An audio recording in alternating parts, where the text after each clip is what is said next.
ვიცით რომ შვილთან დამშვიდობების შესაძლებლობა არ მოგეცათ არც თქვენ, არც ოჯახს, არც ბავშვს, რადგან ხვალ სავარაუდოდ ელოდებოდით მის დაკავებას. აი დღეს როგორც ვიცი გზაში იყავით, ხო? რაღაცა გზაში იყავით რომ ნიკამელია გენახათ თქვენი შვილი, რაღაც ამბობთ თავად რომ გამომშვიდობებისთვის გამზადებდათ იგი და უნდა გენახათ, რადგან ხვალ უკვე დაკავებას ელოდით. დღეს ამ დაკავებას რით იხსნით?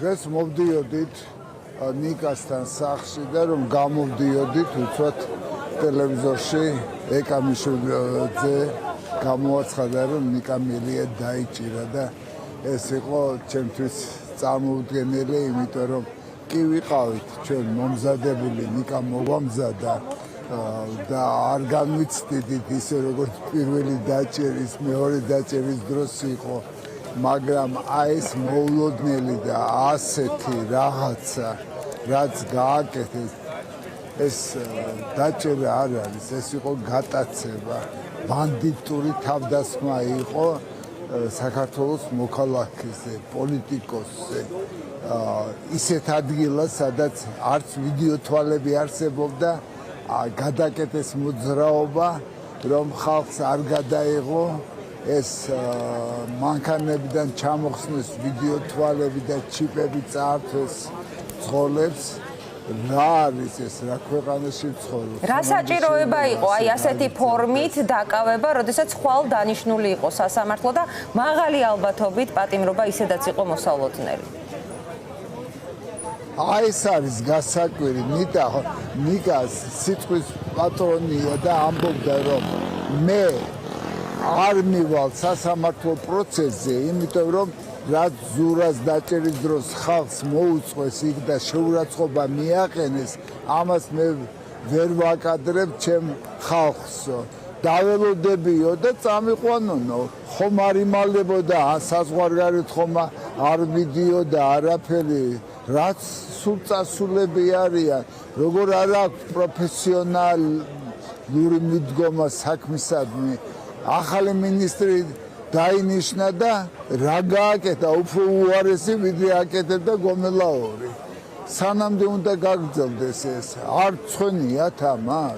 ბატონო ანზორ, დაკავების, როგორც თქვენ ამბობთ, გატაცების დეტალები ხომ არ დაზუსტებულა, რამე ახალი ხომ არ გაგირკვევიათ? არა, ეხლა ახალი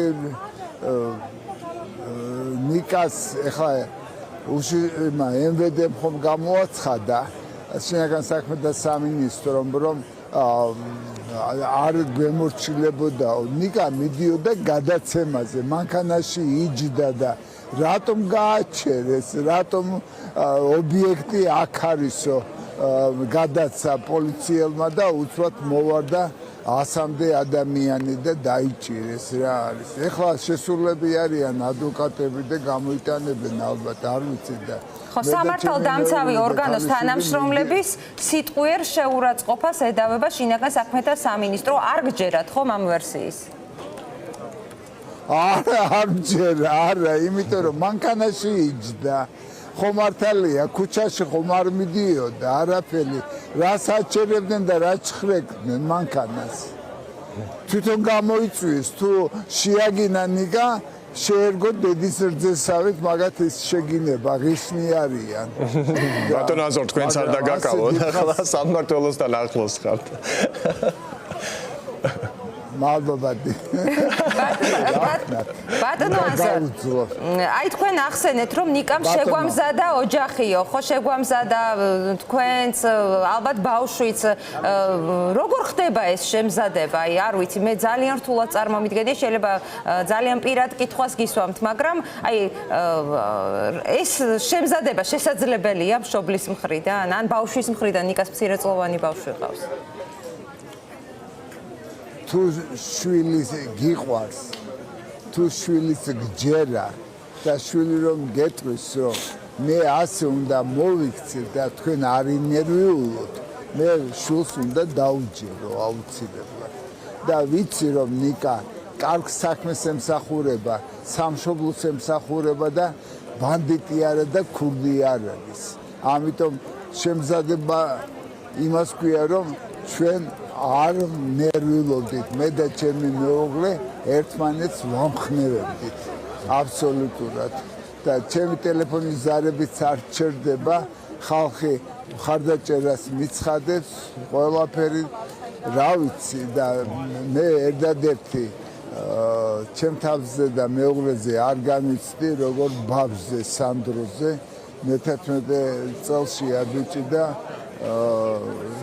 კი მარა ხვალ უნდა დაიჭირათო და დღეს რატომ დაიჭირესო აი ეს შეკითხვა მომცა ბავშვმა და ვერაფერი ვერ უპასუხე ხო ალბათ ნიკა რომ ახლა იყოს ჩვენთან ერთში აუცილებლად კითხავდი და პერსონალური შეკითხვა, პერსონალური კომუნიკაციის ნაწილს ეხება, მაგრამ მაინც მინდა გთხოვოთ, რისი გასაჯაროებად შეგიძლიათ. აი, რა იყო ნიკას სათქმელი თქვენთან? გამომშვიდობებისთვის სამზადისში. აი, რა არის მისი მთავარი სათქმელი ოჯახისთვის, ახლობლებისთვის? რომ ძალიან მაგრად ვიყოთ. რომ ფაქტიურად ჩვენ გამომშვიდობა ვერ მოვასწარით, დღეს ვაპირებდით.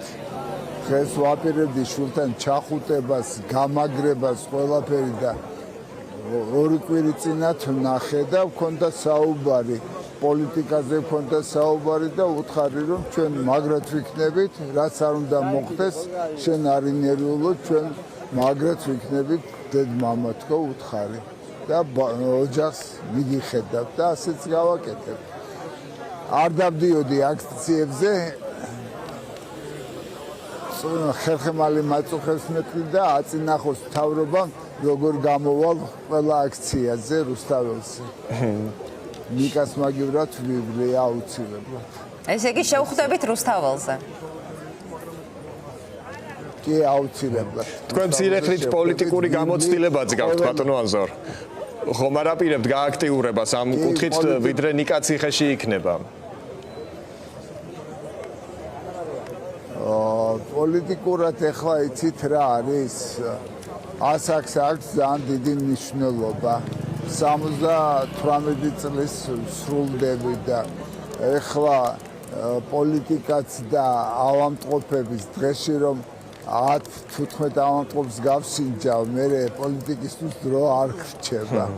მაგრამ იცით ამ ხელა ენერგიას ღებულობ თვითონ პაციენტებისაგან, როგორ ეს ნიკას მამა წინე და ეს მიხარია ძალიან.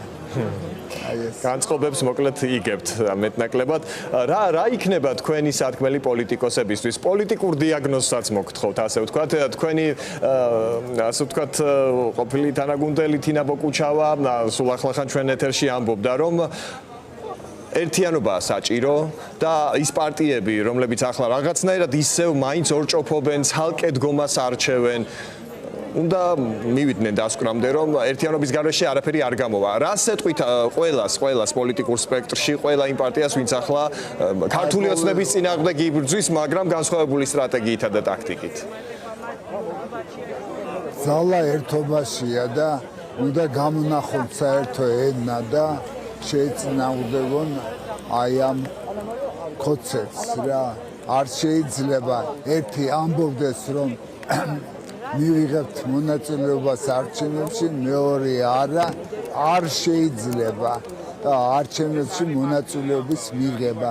ყველა უნდა დადგეს ერთად და ბოიკოტი უნდა გამოუცხადდეს. ხალხი ცოდვა არის რა, დავიღალეთ უკვე, ლოდინით როდის გადადგებიან ესენი. რა ვქნათ? დიდი მადლობა. ძალა ერთობაშია.